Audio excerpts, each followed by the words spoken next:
সাভারের Birulia daffodil international ইউনিভার্সিটির মাঠে আবারও ফিরেছে বিশ্ববিদ্যালয় ফুটবলের উৎসব। ইস্পাহানি প্রথম আলো তৃতীয় আন্তঃবিশ্ববিদ্যালয় ফুটবলের ঢাকা পর্বের জমকালো উদ্বোধন হলো এখানে। এবারের আসরে ঢাকা অঞ্চলের সেরা হওয়ার লড়াইয়ে অংশ নিচ্ছে ২৮টি বিশ্ববিদ্যালয় দল। সকালে উদ্বোধনী মঞ্চে উপস্থিত ছিলেন এক ঝাঁক তারকা ফুটবলার। জাতীয় দলের ফরোয়ার্ড রাকিব হোসেন এবং সেন্ট্রাল ডিফেন্ডার তপু বর্মন আনুষ্ঠানিকভাবে ঢাকা পর্বের উদ্বোধন করেন। তাদের সঙ্গে ছিলেন সাবেক অধিনায়ক আশরাফ উদ্দিন আহমেদ চুন্নু, শফিকুল ইসলাম মানিক, আলফাজ আহমেদ, বিপ্লব ভট্টাচার্য, জাহিদ হাসান এমিলি ও মামুনুল ইসলাম।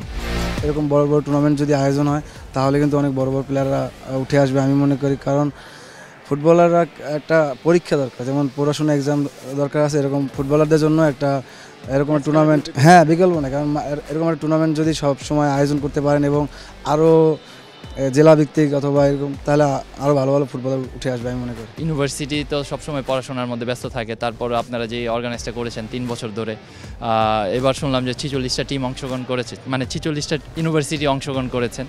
তো এটা আসলে পড়াশোনার পাশাপাশি যদি ফিজিক্যাল স্ট্রাকচার নিয়ে সবাই একটু কনসাস থাকে তাহলে ডেফিনেটলি এটা ভালো। তো আপনারা সেই উদ্যোগটা নিয়েছেন। আসলে আমি মনে করি যে এটা আসলে আমাদের ফুটবলের জন্য একটা বিশাল ব্যাপার, যেটা এখন আমরা খুবই ভালো একটা সিচুয়েশনে আছি আমি বিলিভ করি। তো আসলে এটার জন্য আপনাদেরকে অনেক অনেক ধন্যবাদ। স্পন্সর প্রতিষ্ঠান ইস্পাহানি টি লিমিটেডের বিপণন মহাব্যবস্থাপক ওমর হান্নান এবং ড্যাফোডিল ইন্টারন্যাশনাল ইউনিভার্সিটির ডক্টর সৈয়দ মিজানুর রহমানও উপস্থিত ছিলেন। এটা তৃতীয়বারের মতো আমরা শুরু করলাম আজকে ঢাকা পর্ব। এর আগে আমরা চিটং পর্ব সেরে আসছি, রাজশাহী, খুলনা এবং ঢাকার আজকে পর্বটা অত্যন্ত সুন্দর মার্জিত হয়েছে। প্রতি বছরই আসলে এই টুর্নামেন্টের জনপ্রিয়তা যেভাবে বাড়ছে, এবার তো ৭১টা বিশ্ববিদ্যালয় এবার এখানে অ্যাপ্লাই করেছিল, কিন্তু আমরা লজিস্টিক্সের অভাবে ৪৬টা বিশ্ববিদ্যালয়কে সুযোগ দিয়েছি। ইস্পাহানি প্রথম আলো আসলে যে কাজটা করেছে, মানে আন্তঃ ইউনিভার্সিটি যে টুর্নামেন্টটা, ফুটবল টুর্নামেন্ট, আমার কাছে মানে এটা অসাধারণ। এটা খুব ভালো একটা উদ্যোগ ফুটবলের জন্য, যে এই যে উদ্যোগটা কিন্তু আমাদের কিন্তু সারা বাংলাদেশের যে এখন ফুটবল যে ক্রেজ, সাধারণ মানুষের মধ্যে আমরা ফুটবল নিয়ে আবার নতুন করে ভাবতে শিখেছি, স্বপ্ন দেখা শুরু করেছি। জাতীয় সঙ্গীত শেষে অতিথিরা বেলুন উড়িয়ে পর্বের উদ্বোধন করেন। সাজসজ্জায় ছিল উৎসবের আমেজ।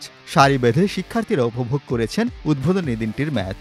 উদ্বোধনী ম্যাচে মুখোমুখি হয় ঢাকা বিশ্ববিদ্যালয় এবং সাবেক চ্যাম্পিয়ন গণবিশ্ববিদ্যালয়। নির্ধারিত সময়ে গোলশূন্য থাকায় ম্যাচ গড়ায় ট্রাইব্রেকারে। সেখানে ৪-৩ ব্যবধানে জয় তুলে নেয় গণবিশ্ববিদ্যালয়। প্রথমবার অংশ নিয়েও টিকে থাকতে পারল না ঢাবি। প্রথম ম্যাচেই বিদায়। ম্যাচ সেরার পুরস্কার জিতে নেন গণবিশ্ববিদ্যালয়ের গোলকিপার রাহুল হোসেন। ট্রাইব্রেকারের ২টি শট আটকে দলের জয় নিশ্চিত করেন তিনি। তার হাতে পুরস্কার তুলে দেন অতিথিরা।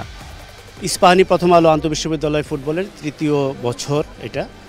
এর মধ্যে আমরা চট্টগ্রামে উদ্বোধনী অনুষ্ঠান হয়েছে, আঞ্চলিক পর্ব হয়েছে চট্টগ্রামে, রাজশাহী এবং খুলনায়। ঢাকা অঞ্চলের খেলা শুরু হলো আজকে, এবং ঢাকা অঞ্চল ডেফিনেটলি যেহেতু বাংলাদেশের সবচেয়ে বেশি ইউনিভার্সিটি ঢাকা এবং ঢাকার আশেপাশে, এই অঞ্চলেই সবচেয়ে বেশি ইউনিভার্সিটি অংশ নিচ্ছে, ২৮টি ইউনিভার্সিটি। এখান থেকে 4টা দল কোয়ার্টার ফাইনালে যাবে, চিটাগাং থেকে আসছে 2টা, রাজশাহী এবং খুলনা থেকে 1টি করে। এবং আমাদের এই টুর্নামেন্ট কমিটি হচ্ছে তারকা খচিত। আমাদের ফুটবলে যারা কিংবদন্তি, বেশিরভাগই সাবেক অধিনায়ক, এইখানে কোয়ার্টার ফাইনাল পর্যায় পর্যন্ত এই ডেফিনেটলি হবে। এরপরে ফাইনালটা আমাদের এবার চেষ্টা আছে জাতীয় স্টেডিয়ামে করার। তো জাতীয় স্টেডিয়ামে করলে স্বাভাবিকভাবে এটা একটা বাড়তি মাত্রা যোগ করবে টুর্নামেন্টে। এবং এই ইউনিভার্সিটি খেলোয়াড়রা ইতিমধ্যেই তারা বলতে শুরু করেছেন যে সারা বছর তারা অপেক্ষায় থাকেন কবে এই টুর্নামেন্টটা শুরু হবে। যখন এটা ফাইনালটা আমরা জাতীয় স্টেডিয়ামে নিয়মিত করার ব্যবস্থা করতে পারবো, তখন তাদের স্বপ্নে আরেকটা রং লাগবে যে আমাদের এই টুর্নামেন্ট খেলে আমরা জাতীয় স্টেডিয়ামে খেলবো, যে কোনো ফুটবলারের যেটা একটা বড় স্বপ্ন থাকবে। ঢাকা অঞ্চলের এই পর্ব চলবে কয়েকদিন।